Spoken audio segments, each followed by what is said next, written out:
Tenemos hoy un repertorio bien interesante y va a ser una edición muy especial porque es completamente en español. ¿No es cierto? Lo vamos a hacer en espagnol, mais on peut le faire ici également en français également pour nos amis. Donc il y aura un reportage. Alors, attention amis français, là on va se mettre en version espagnole pendant au moins 1 heure. Hein. Donc à ceux qui veulent s'exercer à l'espagnol, c'est le moment. Voilà, attention, c'est des Chiliens, ça peut aller vite. Bueno, les vamos a presentar a la persona que viene hoy a presentarnos ese reportaje. Bienvenida, Lea Perrón. Sí, hola. ¿Cómo estás? Muy bien, gracias. Bueno, ¿podrías contarnos algo sobre ti, esa producción? Sí. Entonces, yo soy periodista y yo trabajé 1 año aquí en La Clé des Ondes. Y después de este año yo fui a viajar en América Latina. Sí. Y empecé por Chile en mi viaje y antes de viajar me quedé como interesada en este país que yo no conocía nada y yo vi algún reportaje de Patricio Guzmán, que es un realizador chileno y que él contaba sobre el estallido social de 2019 y que documentaba todo eso y él daba la palabra y el micro a muchas personas y a feministas también, y el espacio y cómo ellas tomaron esta lucha social y cómo empezó. Y me quedé muy interesada y yo quería encontrar también a mi turno. ¿En qué momento viajaste a Chile? Entonces yo fui el año pasado en diciembre de 2024. ¿Y cuánto tiempo estuviste allí? 1 mes. De acuerdo. Durante ese mes, entonces, realizaste este proyecto que nos vas a mostrar hoy. Sí, en 1 semana, porque me quedé 1 semana. Bueno, y antes de que empieces a presentarnos tu reportaje, ¿hay algo más que nos quieras decir sobre ti? No creo. Es difícil hablar con decía. No, lo que es interesante ahora es que de lo que me contaste, Lea, allá, es que claro que no fui allá, pero así como fue un viaje límite iniciático, porque finalmente fuiste a ver un poco cómo se vive en América Latina, cómo uno vive en América Latina. Eso era finalmente más o menos la idea, era descubrir un continente y me imagino que descubriste otro mundo. Eso era finalmente más o menos la idea, era descubrir un continente y me imagino que descubriste otro mundo. En realidad no es tan desconocido, porque hay temas que tú encontraste allá que también aquí existen. Claro. Pero sobre todo tú encontraste allá que esos temas son mucho más fuertes. Esos temas son mucho más fuertes y mucho más impactantes en la sociedad latinoamericana y caíste... Fuiste del otro lado de la cordillera, llegaste a Chile, llegaste a Santiago y el reportaje que tú hiciste, tú me dices que te quedaste 1 mes, pero 1 semana, algo así, pero en pocos días lo que tú tienes es una joya en realidad. Ustedes lo van a descubrir, una joya. Y lo vamos a escuchar ahora.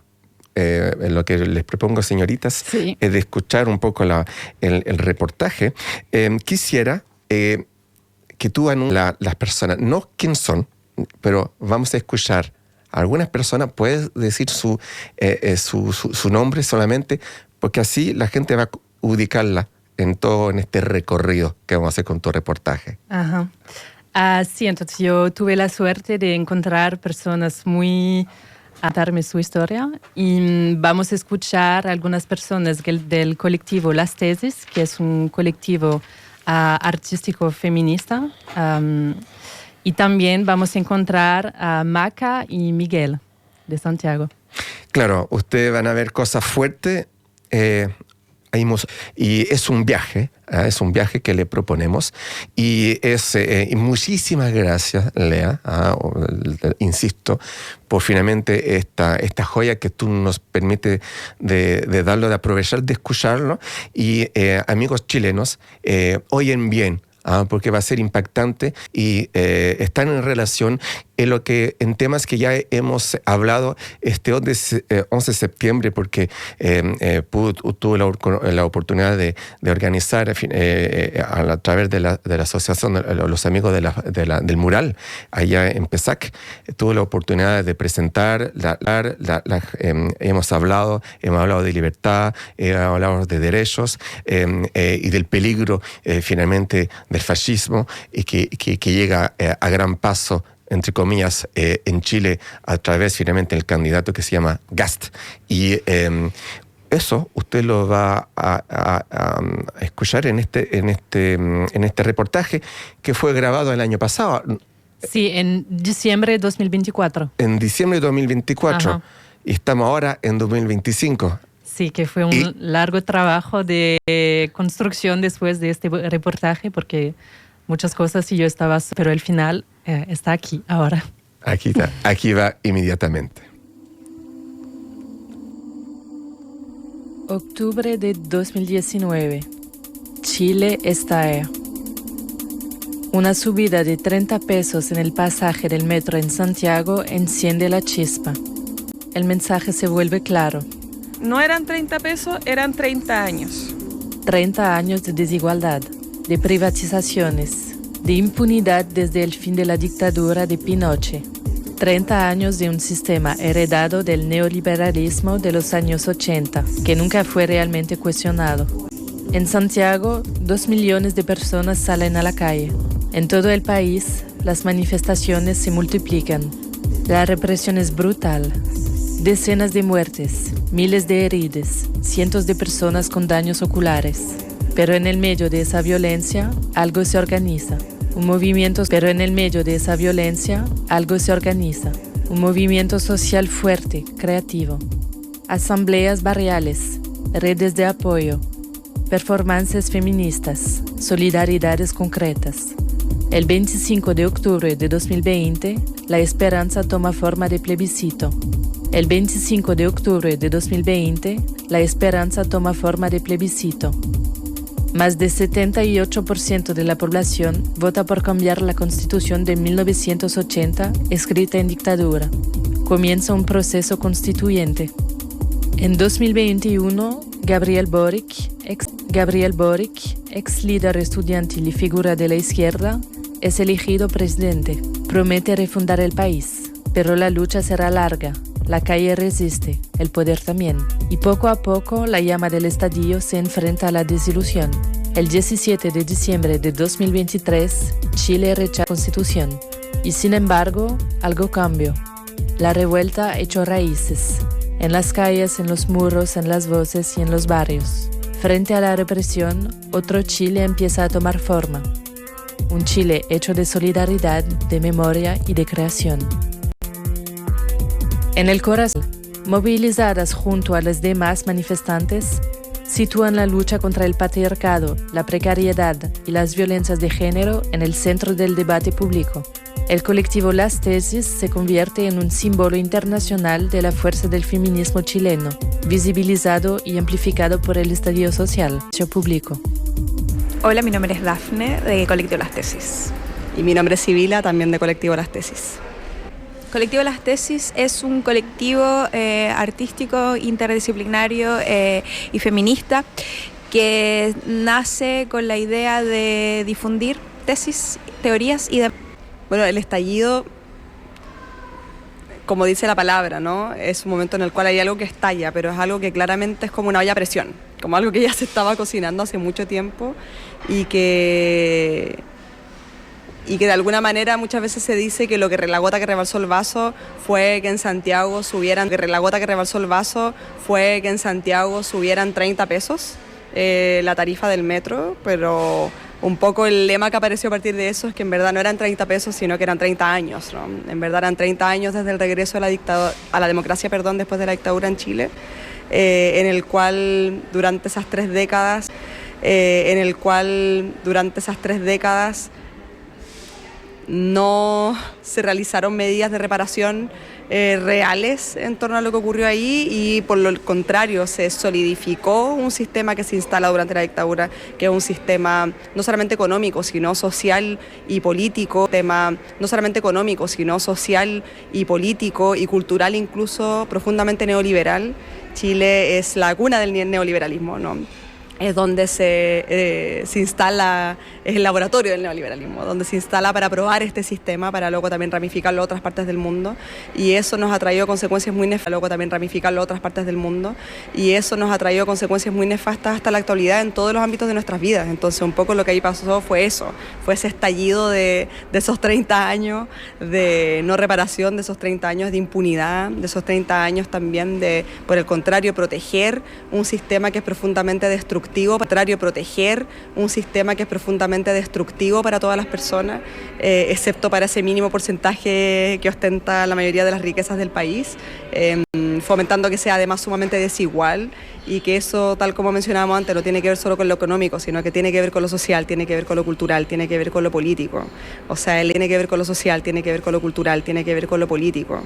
O sea, el hecho de que estemos luchando hasta la actualidad por derechos básicos, fundamentales humanos que tenemos negados, como el derecho universal a la educación, el derecho universal a la vivienda, el derecho universal a la salud, a pensiones dignas, que hasta el día de hoy la derecha se opone a que viven todas las personas mayores en nuestro país, que por lo mismo es un país en el cual los índices de suicidio en adultos mayores son muy altos, y así, ¿no? Entonces lo que ahí vivimos fue eso, fue la consecuencia de aquello, pero que lamentablemente no ha cambiado hasta la actualidad. Seguimos en el mismo problema, ¿no?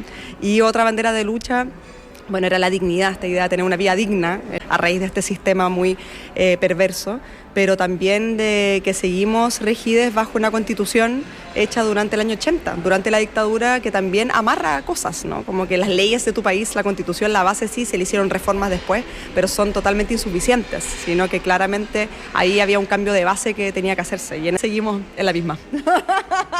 Ese es el resumen de los últimos 35 años, básicamente. Y también durante como el estallido social tuve una movilización muy masa de mujeres. ¿Por qué, según vosotras, ellas se movilizaron? Bueno, fue un poco paralelo también lo que el año 2018 se llamó la revuelta feminista, que comenzó como una revuelta desde las universidades, y que luego se fue como expandiendo a otras partes de la sociedad, pero que comenzó como con esta necesidad de denunciar el acoso, la violencia sexual en instancias educativas, de parte de profesores y de otras personas en espacios de poder de las universidades y de las escuelas, de los colegios también, hacia las iglesias estudiantes. Y luego eso logró traspasar otros aspectos de la vida, y cuestionando también estos mismos temas dentro de la familia, dentro de los trabajos, dentro de todas las partes de la sociedad. Entonces logró de alguna manera esta revuelta feminista instalar estos temas, sobre todo los del abuso sexual, sobre de la violencia sexual en la sociedad. Entonces un poco cuando ocurre el estallido social, que es justo un año después, no pasa tanto tiempo,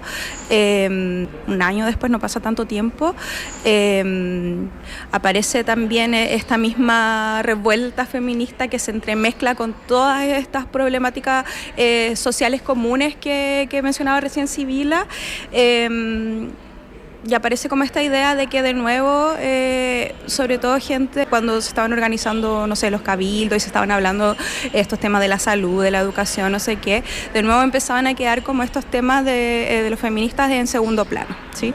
Como que ocurría eso de como, bueno, pero la lucha social es más importante y no sé qué, y se dejaba de lado. Entonces aparece como toda esta fuerza que dice como no, ya basta, como que del mismo sistema que está sustentando todo. Entonces un poco marcar ahí la cancha, como se dice, como poner ahí los puntos, de decir basta, estos temas son urgencia nacional, internacional, como todos estos otros temas. ¿Y podéis hablarme de una performance el 25 de noviembre de 2019, del Día de Erradicación de la Violencia sobre las Mujeres? ¿Lo que pasó este día? ¿Lo que han organizado? Claro, nosotras organizamos Un Violador en tu Camino para el 20 de noviembre del 2019 aquí en Valparaíso. Esa fue la primera vez que se realizó esa performance.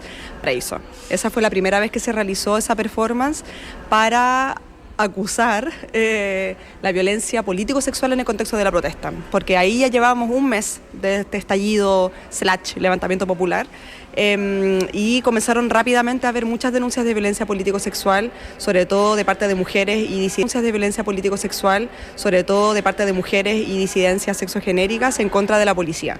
Entonces, una vez más, mujeres y disidencias, no solamente el riesgo de la protesta, que ya es bastante, que era la mutilación, por ejemplo, que la policía aquí le estaba disparando a los ojos a las personas y se contabilizan hasta el día de hoy casi 500 mutilaciones oculares, personas que incluso perdieron la vista porque fueron mutilaciones en ambos ojos, ¿no? Estaba ese riesgo, estaba el riesgo, por supuesto, de la violencia física, pero también de la violencia policial. La represión policial era muy fuerte, pero además aparece esta otra dimensión, que es político y sexual, ¿no? El abuso sexual en el contexto de la protesta por parte de la policía. Sí, que tuvo 108 denuncias de abusos sexuales durante este periodo. Que no es menor, como podrán ver. Entonces, una vez más, es decir, ¿por qué, si ya están cada vez que ocurre algún tipo de crisis política, la violencia político-sexual muy rápidamente es una estrategia también de represión, ¿no? Aparece inmediatamente, porque fue así, fue inmediato. Y fue con eso en mente que salimos a realizar esta performance de Un Violador en tu Camino, que se basaba en una investigación que nosotros llevamos haciendo durante todo un año sobre la violencia sexual en general. Y ahí Entonces, primero ocurre el 20 de noviembre aquí en Valparaíso, y luego, bueno, esa performance hubo gente que la estaba grabando, compartiendo, transmisiones en vivo, qué sé yo. Se empezó a compartir el video en Facebook, en Instagram, qué sé yo. No fue algo que nosotras hiciéramos, de hecho, no fue que nosotras lo compartiéramos, fueron otras personas. Y a raíz de eso nos empezaron a contactar de distintos lugares, y entre esos lugares nos contactaron de Santiago, efeméride del Día contra la Violencia de Género, ¿no?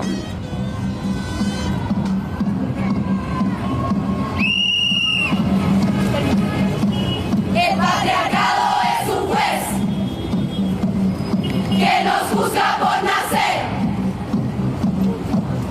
Castigo es la violencia que no ves. El patriarcado es un juez que nos juzga por nacer. Y nuestro castigo es la violencia que ya es femicidio. Impunidad para mi asesino. Es la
y ahí ya realizamos la acción en 6 lugares distintos, nuevamente para abordar la violencia político-sexual, por supuesto en este contexto, y ahí ya terminó además con violencia en nuestra contra, que terminaron atacándonos con lacrimógenas, de gas pimienta, porque el último punto en el que lo hicimos fue frente a una comisaría que era a la vez el lugar en el que nos juntamos, que es la sede de la Escuela de Teatro de la Universidad Mayor allá en Santiago.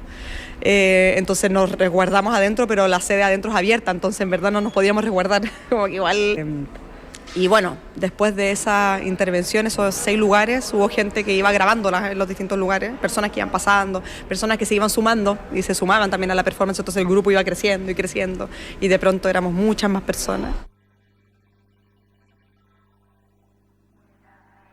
Yo creo que sobre todo por materia de la denuncia de abusos o de violencia sexual en distintas instancias. Entonces, por ahí se habló del tema en muchas familias, que era un secreto de décadas, en muchos otros espacios educativos, por toda la gente que también nos comparte como sus historias hasta el día de hoy.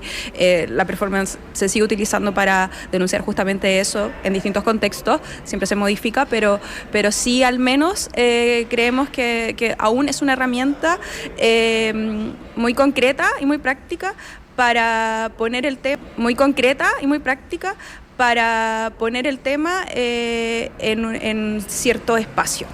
Creemos que hay un ejercicio reivindicativo del espacio público a partir de la performance, sobre todo cuando es movilizada por mujeres y disidencias, ¿no? Considerando que toda corporalidad, subjetividad que no corresponda a la cis heteromasculina,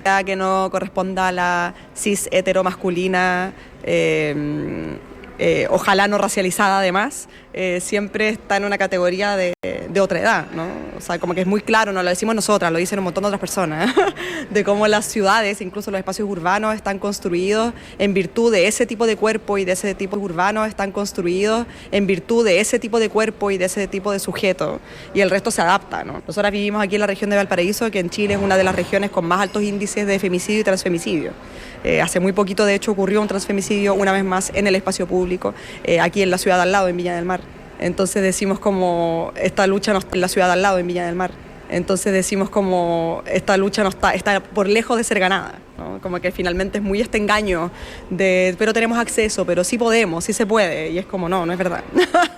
Hay acceso, pero hay riesgos finalmente, hay vulnerabilidades, hay peligros dependiendo de dónde estamos, cómo nos vemos, etc. Para nosotras desde un principio hemos creído en la performance como un espacio reivindicativo, de tomar el cuerpo como ese primer territorio de opresión y violencia como nuestra herramienta de lucha y de resistencia a través de las artes, porque nosotras además somos artistas y al final eso es lo que hacemos performance, creamos, pero lo que sostiene todo lo que hacemos es artística. Entonces finalmente es pensar lo público también de manera expandida, como en este caso de Un milagro en tu camino ocurre en la calle, literalmente calle, público, asfalto, ¿no? Que también es otro posicionamiento político para nosotras, ¿no? El que sea una práctica colectiva, que no sea como yo individualmente voy y hago cosas, que es como dale, está bien, todo bien, pero si no esta idea de en verdad somos un grupo, somos una colectividad, y algo que también decimos en uno de nuestros libros, ¿no? En Quemar el miedo, que es la experiencia de une, es la experiencia de todas, de todes también. Entonces colectivizamos también esas experiencias de violencia, de lucha, de resistencia, y seguir empujándolas colectivamente. Pero creemos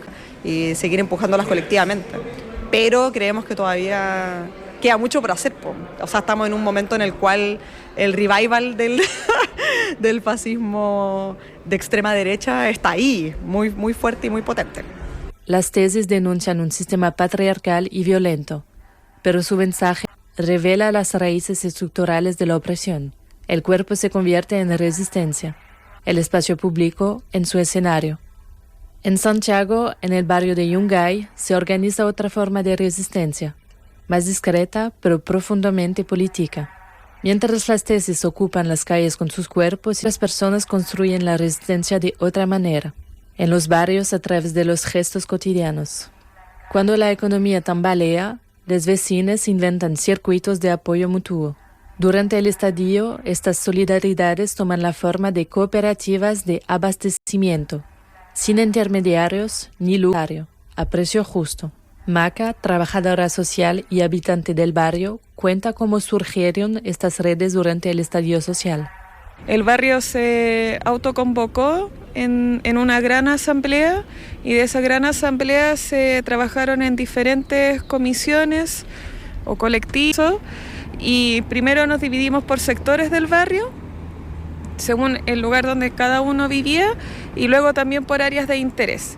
Y particularmente, bueno, con Ángela pertenecemos a una cooperativa de vivienda que tiene un terreno acá, entonces hace 10 años que ya estamos organizados como en el tema de cooperativas de vivienda. Son una organización horizontal, bueno, las cooperativas en general, que pertenecen al área de la economía social y solidaria, son empresas con función social, en donde se establecen diferentes tipos de mecanismos de organización. La asamblea es el ente mecanismo de organización. La asamblea es el ente mayor, si bien hay representante, pero la asamblea es el organismo que importa y que las decisiones pasan por ahí. Es una organización, por lo tanto, horizontal y que tiene diferentes principios a nivel mundial, como la solidaridad, el apoyo mutuo, la autogestión y un principio importante, sobre todo para acá en Chile, que es un país muy neoliberal, es que funcionan bajo una lógica de propiedad colectiva. Entonces eso para nosotros es súper importante porque, bueno, Chile es la cuna del neoliberalismo y funciona mucho, Chile es la cuna del neoliberalismo y funciona mucho el capitalismo y la propiedad privada es casi la única forma de relacionarse con lo material y con lo inmaterial. Entonces tener una cooperativa de propiedad colectiva es algo súper contrahegemónico. Y un grupo de amigos nos juntamos en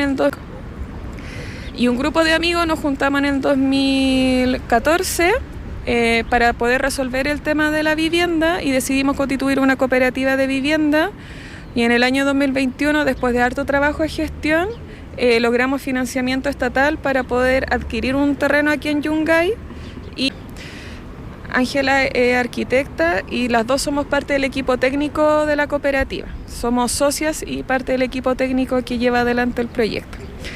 Entonces, como teníamos ese conocimiento cooperativo, cuando pasó el estallido social, en el área que yo empecé a trabajar fue en una cooperativa de abastecimiento. Proveer de alimentos y de diferentes enseres,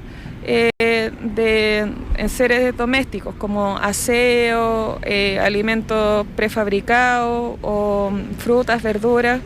Una de las características que tuvo el estallido es que empezó a haber un desabastecimiento. O sea, los supermercados, los grandes empresarios dejaron de vender cosas.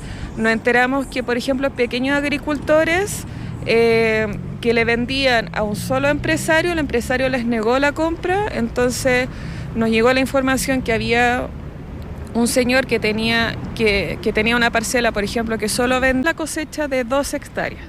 Entonces ahí decidimos organizarnos, comprarle eso a un precio justo y empezar a distribuirlo por la capital. Entonces ahí nos empezamos a autoorganizar y se llamaba La Balanza, ese fue el nombre que le pusimos. Pero fue un fenómeno que en los diferentes barrios organizados del estallido, cada uno armó su cooperativa de abastecimiento acompañado de las ollas comunes. Las ollas comunes es un fenómeno que sobre todo funcionó en proceso de dictadura en lugares populares, que eran en un fondo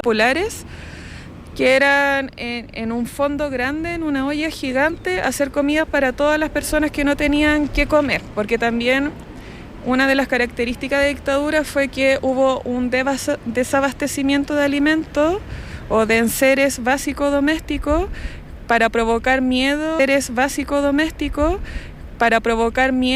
y un poco fue una política como contra lo que estaba haciendo Salvador Allende. Los empresarios dejaron de abastecer el país para que la gente sintiera, o sea, ya no tuviera que comer y un poco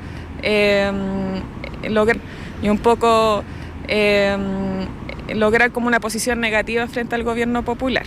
Y eso volvió a pasar en el estallido. Entonces autónomamente nos organizamos y fue el área que principalmente trabajé yo, como para la cooperativa de abastecimiento del barrio. Creamos, ¿quiénes éramos el grupo motor? Éramos 8 personas pero alcanzábamos a trabajar y la venta que hacíamos era para 100 familias, por ejemplo, en el barrio. Entonces lo que hacíamos que este grupo motor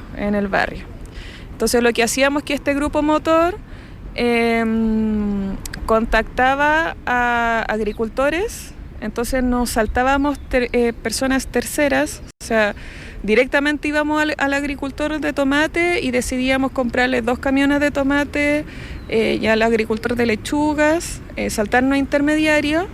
Los frutos secos los comprábamos por mayor, entonces comprábamos toda esa producción de frutos secos en comercializadores que hacían utensilios de aseo, por ejemplo, pero que eran marcas local para disminuir la huella de carbono también. Del barrio también vendían, entonces hacíamos una lista de todos los productos que se vendían, la gente llenaba un formulario, depositaba y se vendía a precio justo y a precio neto, sin cobrarle reajuste. Entonces, si yo compraba 1 kilo de azúcar en el supermercado y como comprábamos un quintal de 50 kilos y lo envasábamos nosotros, dividiéndolo en 1 kilo, podía salir la mitad, o sea, 800 pesos. Y ahorrábamos plástico, eso no iba en ganancia al gran capital que era supermercado, lo hacíamos entre nosotros, y y eso nos permitía tener un saldo de productos para las familias que habían perdido el trabajo en ese tiempo. Hacíamos unas canastas, una especie de caja de mercadería, de utensilios, para quienes no tenían cómo pagar ese servicio. Y entonces esta cooperación sigue y creciendo. Se mantuvo hasta este año, pero ahora estamos en un receso. Bueno, es un fenómeno un poco lo que ha pasado con el estallido, que varias iniciativas que comenzaron en el estallido con mucha fuerza se fueron cambios estructurales. Cuesta harto organizarse. No sé, nuestra cooperativa de vivienda sigue, por ejemplo. Pero también creo que influye mucho que los proyectos se asienten en algo material. Si hubiese habido un supermercado cooperativo, yo creo que eso hubiese facilitado que permanezca. La idea es trabajo para 8 personas, es harto. Entonces, y son las mismas personas que al mismo tiempo participan en el área de cultura del barrio. Hay una sobrecarga de roles y de funciones. Entonces está en receso, pero se quiere retomar. Pero eso, hay un fenómeno de pérdida de fuerza de lo que logró el estallido, todo lo que logró abrir, a lo que hay hoy día se ha mantenido el 10%, por ejemplo. Faltas de recursos también,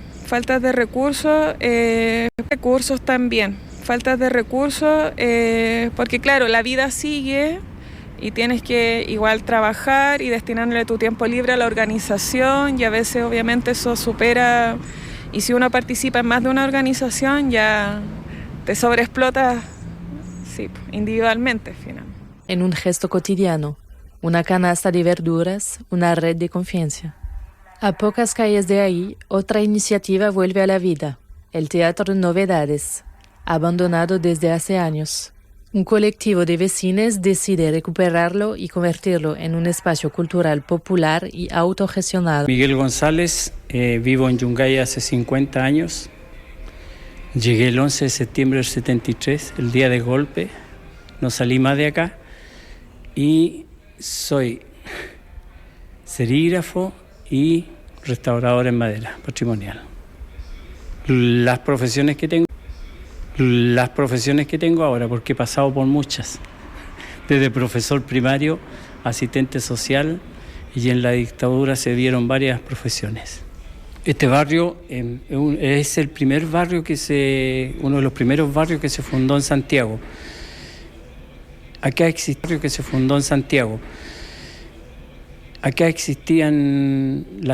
no había problema de conexión entre las clases sociales. Y eso te lo demuestra el teatro, que es antiguo, y tú puedes ver que acá había entrada para la gente pudiente y para los trabajadores. En este barrio habían fábricas, habían curtiembres, habían siderúrgicas. Era un barrio obrero y también habían mansiones. que comenzaron a retirarse en los años 30, retirarse hacia los sectores altos. Pero quedó esa vida diaria donde se sabe quién vive ahí, los hijos viven y después que se van los padres quedan con la casa y se continúa con esa vida de que se sabe qué le pasa al otro, que en Chile no está pasando ahora. Entonces es como un reducto que está quedando muy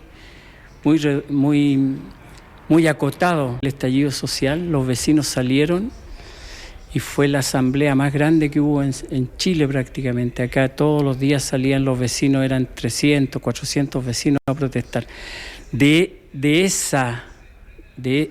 remanente de esa actitud que había de los vecinos cuando fracasaron, esos vecinos quedaron huérfanos, ¿cierto? Porque eran como yo, éramos vecinos que ya habíamos pasado por partidos. Ya no queríamos nada con partidos, no queremos nada con el partidismo. Entonces muchos vecinos, con Maca se constituyó la balanza, que era un comprar juntos para ahorrar plata. Comprábamos en cantidad y repartíamos los alimentos, porque quedó esa noción de organizarse. Tenemos que organizarnos, tenemos que agruparnos, tenemos que apañarnos. Esta biblioteca, tenemos que apañarnos. Esta biblioteca, por ejemplo, nació en el estallido social. Juana Lucero es la primera novela del primer Premio Nacional de Literatura y que habla sobre el barrio. Esa novela habla sobre el barrio y le pusimos a la biblioteca el nombre de Juana Lucero.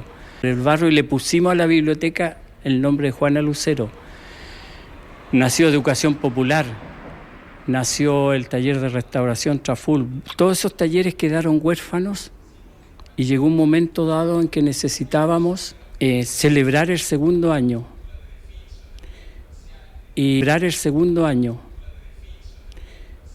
Y decidimos pedir este teatro. Obviamente lo negaron 3 veces. Porque este teatro pertenecía a quién? A la Municipalidad de Santiago, a la Corporación Municipal de Santiago. La 4ª vez íbamos a tomarlo, íbamos a entrar nomás, porque estaba abandonado, estaba botado. Y lo prestaron. Y de ahí en adelante hemos ido avanzando. Hicimos todas las gestiones institucionales para convertir municipalidad, que no supieran. Y cuando ya tuvimos los papeles, entramos a hablar de corporación a corporación. Y a partir de ahí hemos gestionado el teatro en 3 años. Todo comunitario, todo a honorem. Yo no cobro por estos talleres. Compramos entre nosotros los materiales. En ese plan estamos ahora, en esa recuperación.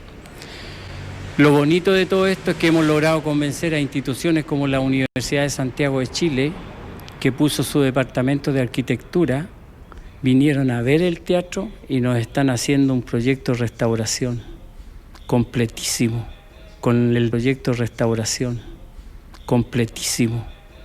el decanato de arquitectura y guiado por una profesora que fue a Europa a hacer su doctorado en recuperación de salas de teatro.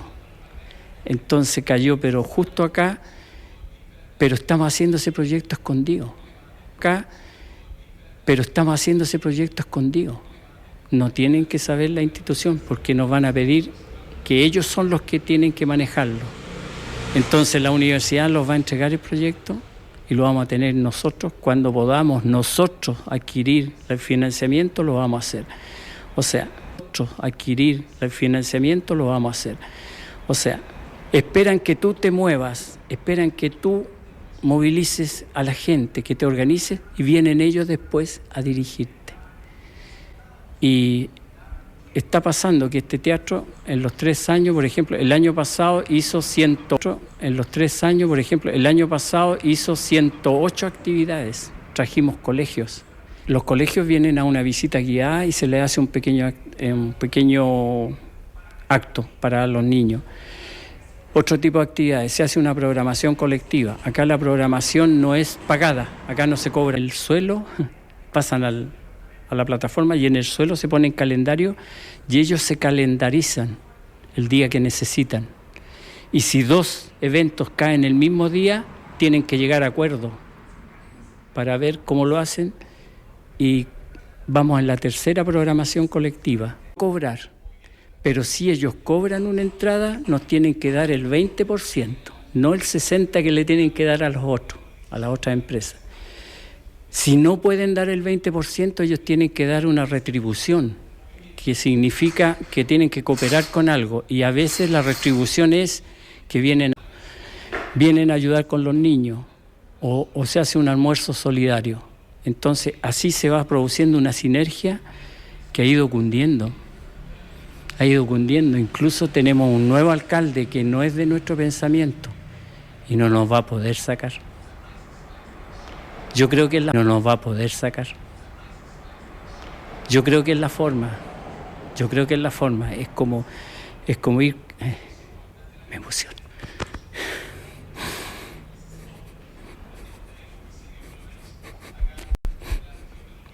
Es como ir caminando como los zapatistas. Es como ir caminando como los zapatistas, ¿sí? Despacito. Ir involucrando a la gente. Cuando la gente se organiza y cuando la gente despierta, hay un potencial que tú no tienes idea. Por ejemplo, yo soy restaurador no tienes idea. Por ejemplo, yo soy restaurador de iglesias. Puse un aviso que iba a hacer un taller y esta es parte de la gente. Vinieron 15 personas, vecinos que quieren recuperar sus puertas, como las puertas de ahí. Les estoy enseñando cómo hacerlo. Quieren recuperar sus muebles y no le estamos cobrando. Y los materiales los compramos entre todos. Y está resultando. Es lento, sí, es muy lento, pero está resultando. Hay mucha convicción de que va a resultar. Por ejemplo, los niños vienen los días miércoles acá. Y también había una big band que toca swing. No tenían dónde ensayar. Les pasamos el lugar el día miércoles. Los niños vienen el miércoles. Cuando termina la visita, los niños escuchan a la big band cómo ensaya. La retribución de ellos después va a ser hacerle un curso de música a los niños que se interesen. Entonces vamos y crece y preocupa. Preocupa, imagínate, a quienes, por ejemplo, acá, cuando vieron que esto estaba comenzando a moverse, nos dijeron, va a ir un coordinador cultural que viene llegando de Europa y les va a enseñar cómo tienen que hacer cultura. La cultura es la forma de vida que tiene un barrio. ¿Qué va a venir a enseñarnos una persona que no vive acá, que estudió en Europa? O sea, un colonialismo repetido ya al 100%, ¿cierto?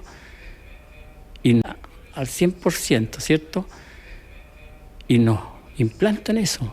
Ahí vienen las luchas que no, si nosotros conocemos el barrio, nosotros sabemos cómo. No es que hay que hacerlo así, la cantidad, tienen que medir la cantidad de espectadores que vienen. No, porque aquí no vienen espectadores, aquí vienen los viejos que vienen. No, porque aquí no vienen espectadores, aquí vienen los viejos a abordar. Las viejas vienen a abordar, vienen a conversar, a tomarse un té. ¿Cómo vamos a cotizarlos como espectadores, como gente que paga? Si eso es lo que necesitan. Si eso, lo que necesitan ellos es eso, porque la salud mental en el barrio está podrida, estamos podridos. Nos han quitado las jubilaciones, nos tienen muriéndonos prácticamente de hambre. Y aún así, la gente de nuestro sector de izquierda siguen terroristas, que incitamos cosas. ¿Qué voy a incitar yo si tengo unos vecinos recuperando un ropero? El teatro ya no es un lujo. Se convierte en una herramienta de cuidado, de organización y de reapropiación de la ciudad. En 2021, la elección más justa y más inclusiva. Pero en el 2022, durante un referéndum, el pueblo vota en contra de la reforma constitucional, enterrando así la esperanza de un cambio legislativo. Pero en el 2001 aproximadamente hay una reforma educacional de la educación básica, que es educación obligatoria, cuando uno tiene entre 6 años y 18 años, que mayoritariamente afecta a la educación pública, que conscientemente sacan asignaturas fundamentales. Sacaron educación cívica, sacan filosofía, las carreras de arte no son obligatorias, reducen las horas de historia. Y si uno lo piensa y lo proyecta en la sociedad, obviamente hay personas, sobre todo del ámbito popular, que si esa educación no la tienen en su espacio formal y posiblemente no la tienen en la casa, se mantienen en una absoluta ignorancia. Si bien el referéndum demuestra que mayoritariamente el país votó en contra, después habían estudios y entrevistas que a la gente le preguntó y no entendió lo que votó. Algunos se confundieron y pensaban incluso que votar en contra era votar en contra de la Constitución anterior y no en contra de la nueva.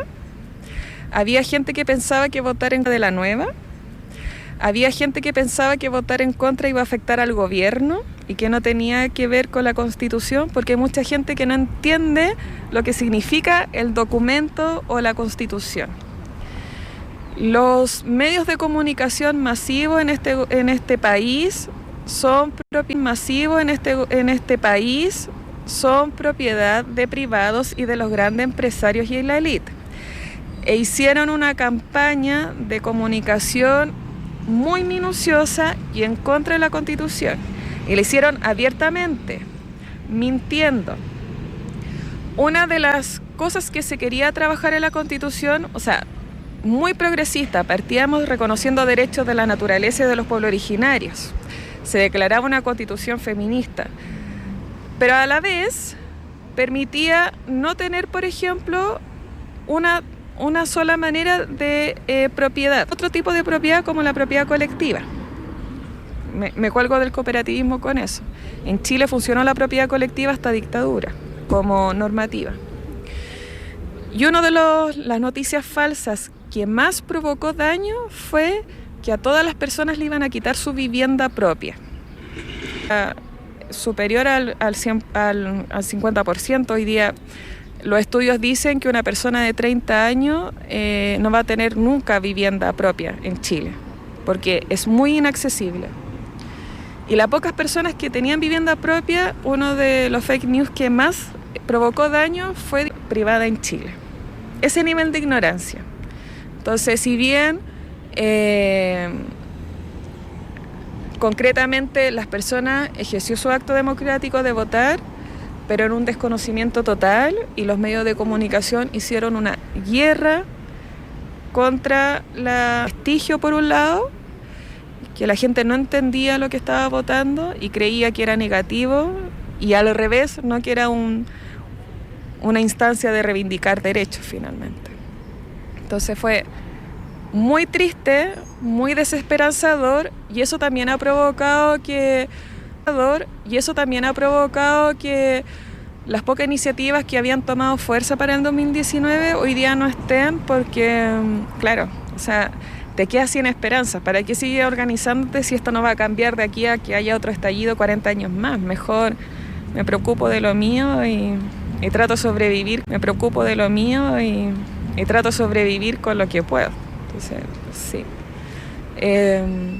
Se aprovecharon de la ignorancia de las personas, que finalmente una ignorancia sistémica, súper consciente, muy a propósito, porque viene desde la educación formal, que la gente ojalá esté lo menos preparada posible. Se suman las cosas, una crisis económica global justamente como consecuencia de la pandemia, pero que de pronto acá en Chile esa campaña de desinformación fascista lo que empieza a decir, la culpa la tiene el estallido.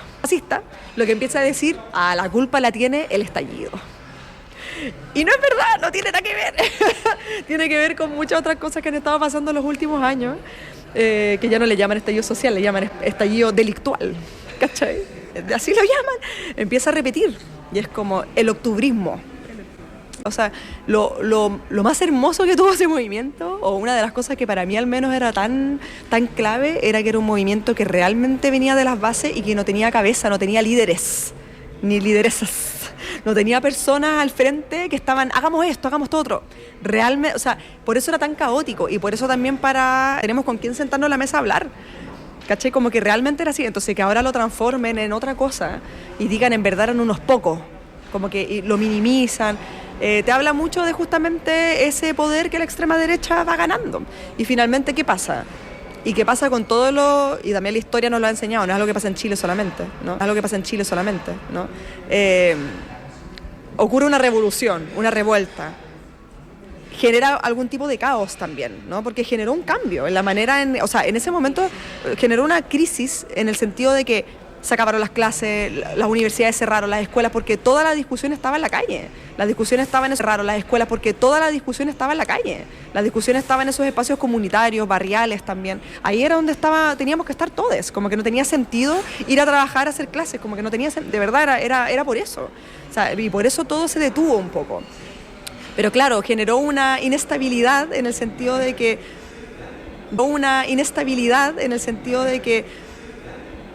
nos estábamos relacionando no de la manera que estamos acostumbrados a hacerlo, por un lado, pero luego toda esa inestabilidad se acrecentó con toda la crisis económica, política, social que deriva de la pandemia. Entonces ahí se armó el caldo cultivo, como decimos acá, como que se desarmó como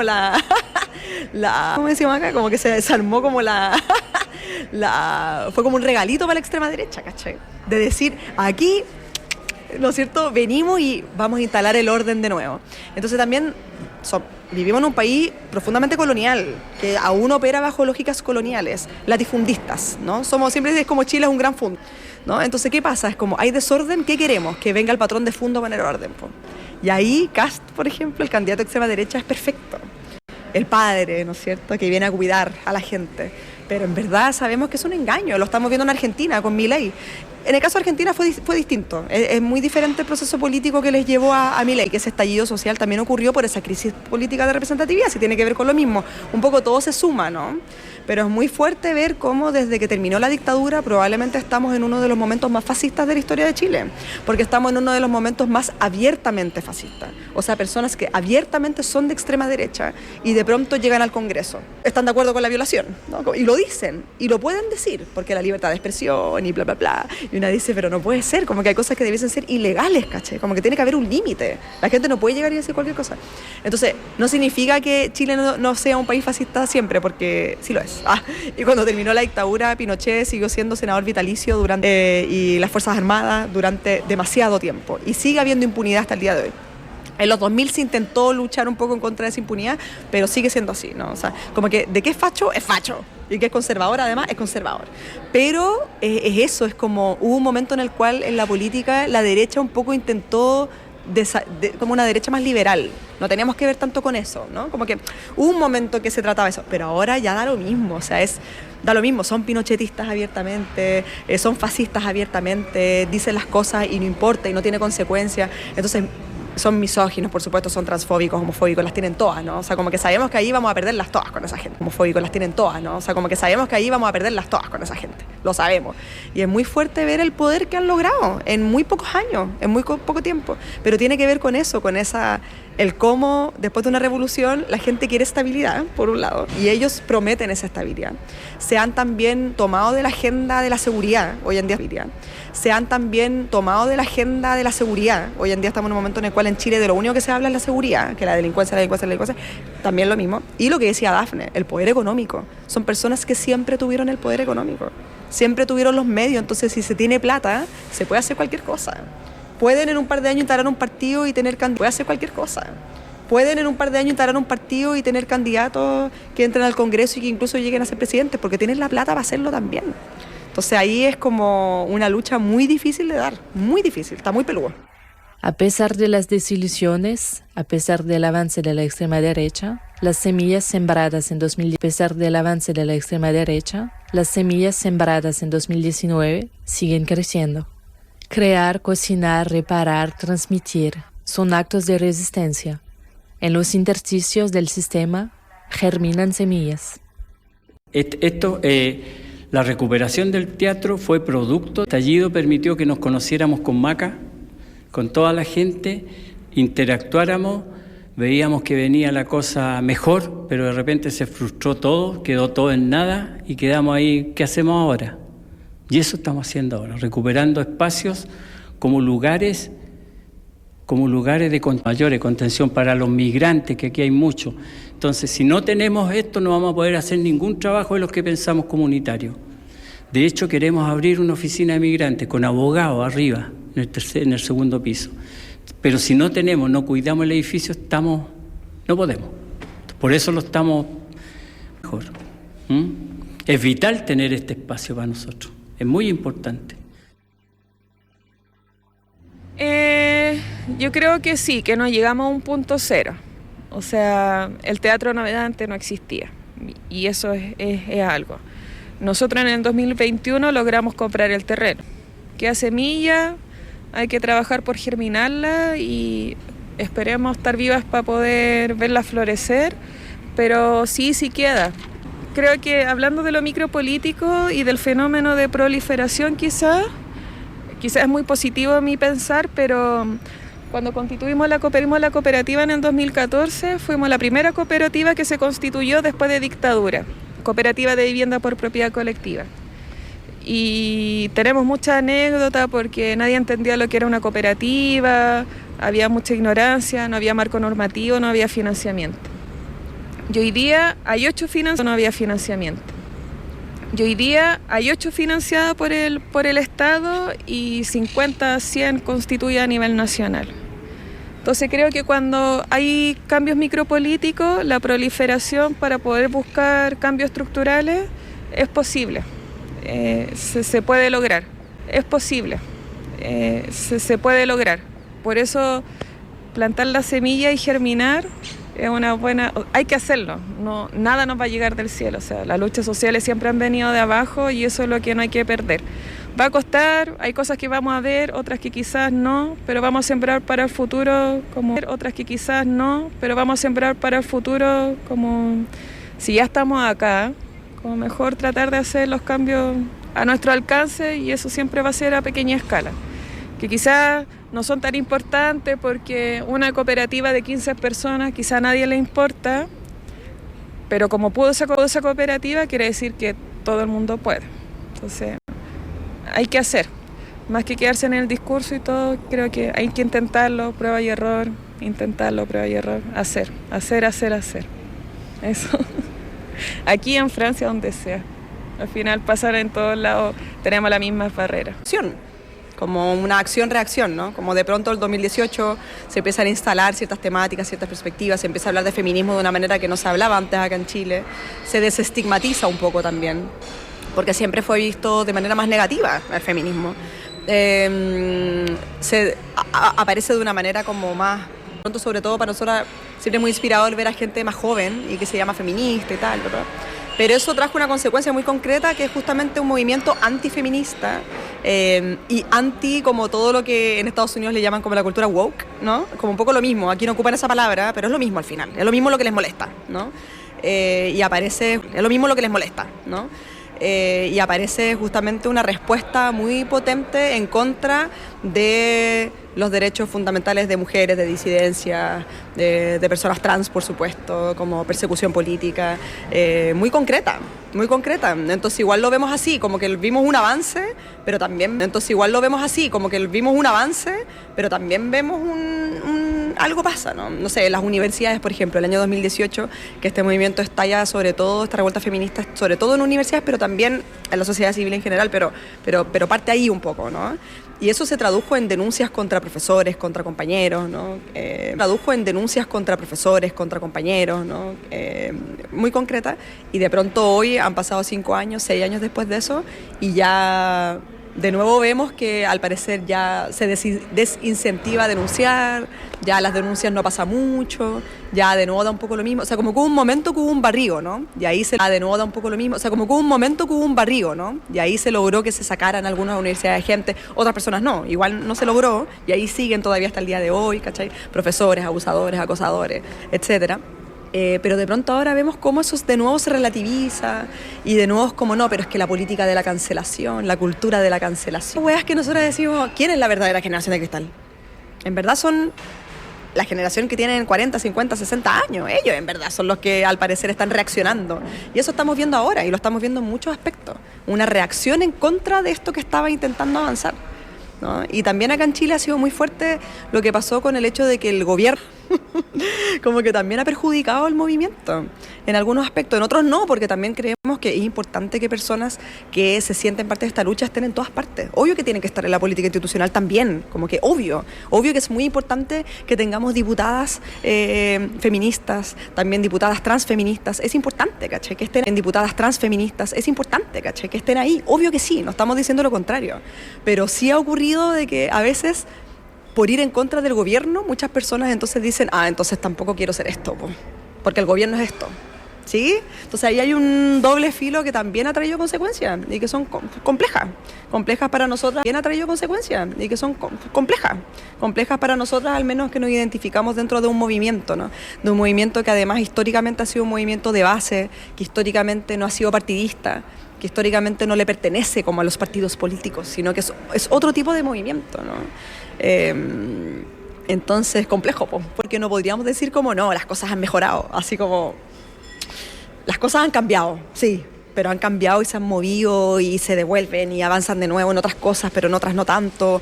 Es como que está en movimiento todo el tiempo, por lo que decía Dafne, ¿no? De que vivimos un clima político que es como una montaña rusa, que en cualquier momento te sorprende con otra cosa. Entonces lo vemos a que sí, pero después no, y ahí. No sabemos hasta qué punto podemos decir mejoraron las cosas, ¿cachai?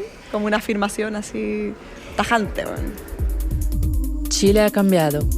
Tal vez no en sus leyes, pero en sus calles, en sus imaginarios, en sus solidaridades. El levantamiento sembró las semillas del cambio. Habrá que seguir regándolas.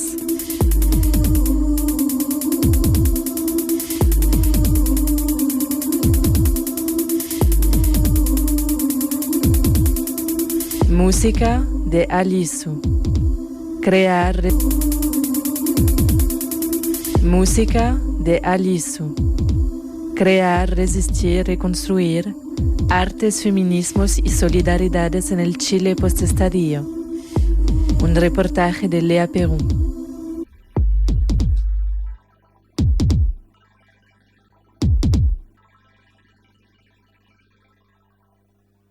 Bravo Léa, vraiment bravo de partager ce document avec nous. J'ai appris qu'il a été diffusé dans la semaine en français. Donc voilà, si vous voulez l'écouter en français, vous pouvez aller voir sur la clé des ondes et le télécharger pour écouter les deux et comprendre de quoi il s'agit. C'est la version originale en espagnol. Il y aura sur la page de la clé des ondes donc un article avec le lien pour le reportage en français et en espagnol aussi qui sera accessible. Oui, je vous encourage vivement à aller l'écouter parce que c'est un petit trésor, comme disait Juan Carlos au début.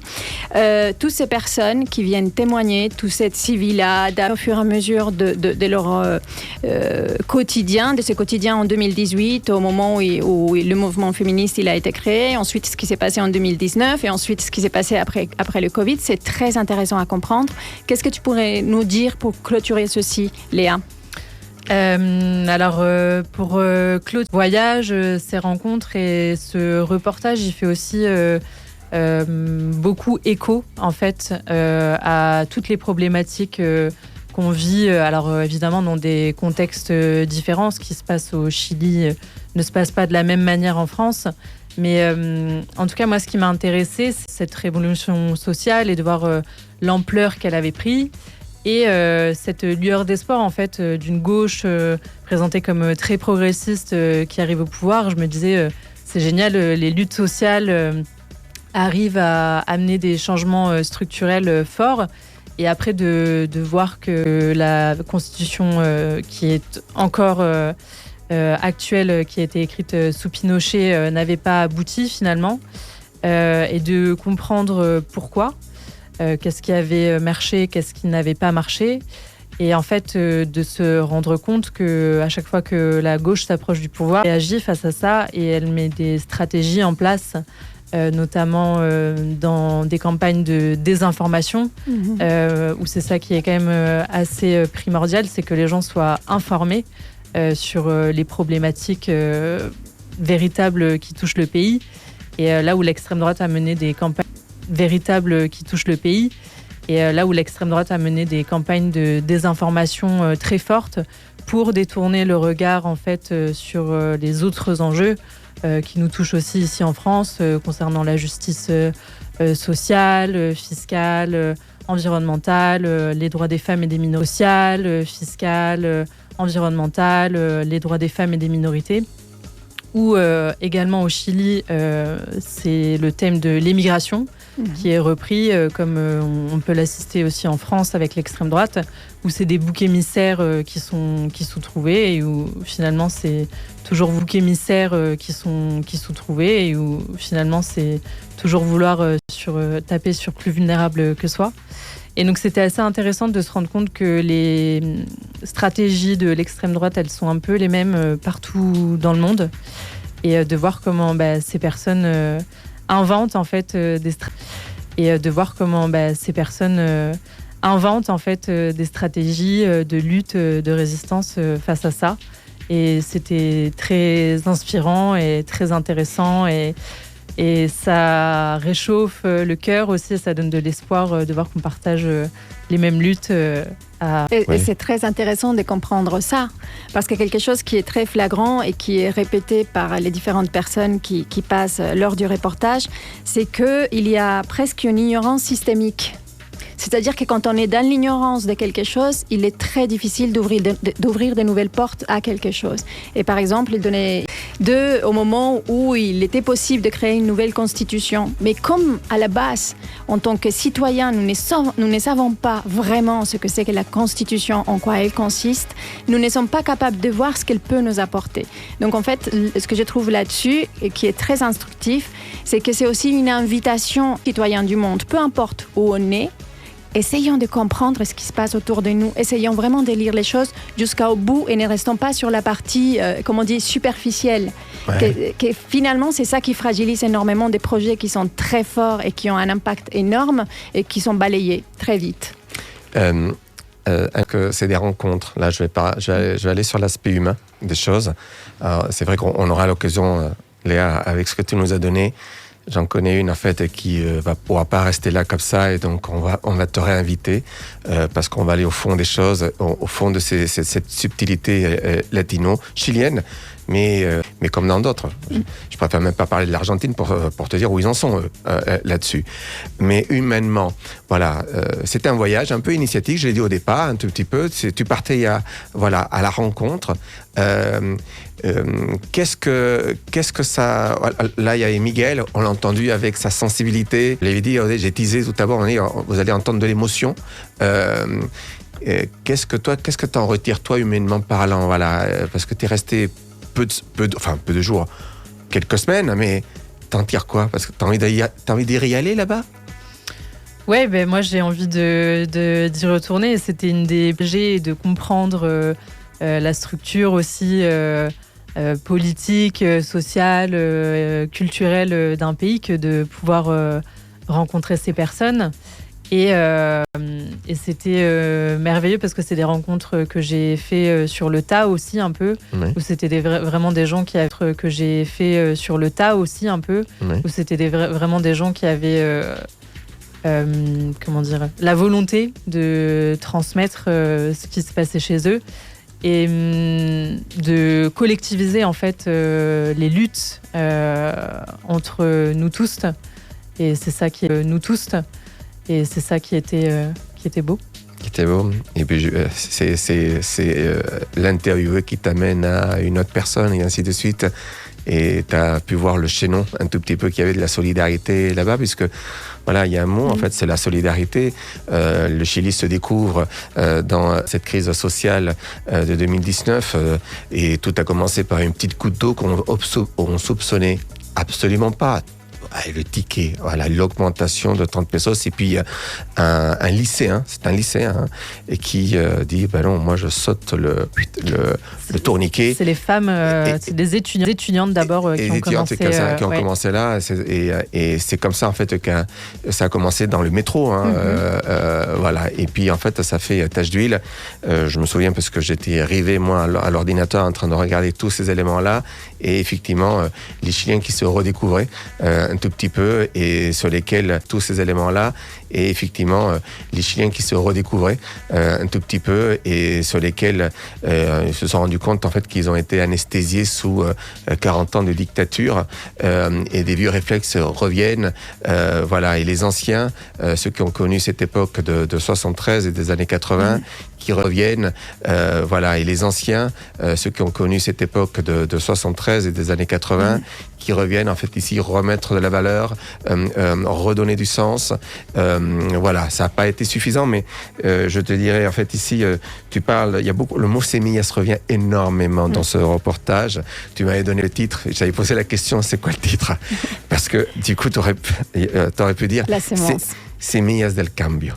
T'aurais pu te contenter de ça. Du changement. Semillas del cambio, parce que tout est dit, il y a le mot cambio, voilà, parce qu'on veut quelque chose qui change, mais ce n'est pas encore tout à fait prêt. C'est comme si ce n'était pas encore mature, voilà. Mais ça vient du bas. Ça vient du bas, ça vient de la terre, ça vient du peuple, etc.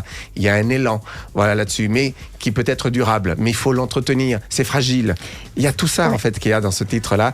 Voilà, peut-être que je suis poétique, mais voilà, peut-être que tu y as pensé. Mais c'est la force du collectif. C'est la force de pouvoir s'unir, de savoir s'organiser et réfléchir ensemble. Dans le reportage, les moyens économiques sont détenus par les puissants, par l'extrême droite notamment, qui détient aussi les médias de communication, que ce soit en France, au Chili, ailleurs. Et c'est de là que partent beaucoup de choses, en fait, sur l'information et la prise de conscience. Et donc, comme le disait, entre le collectif et dans sa communauté aussi, que les choses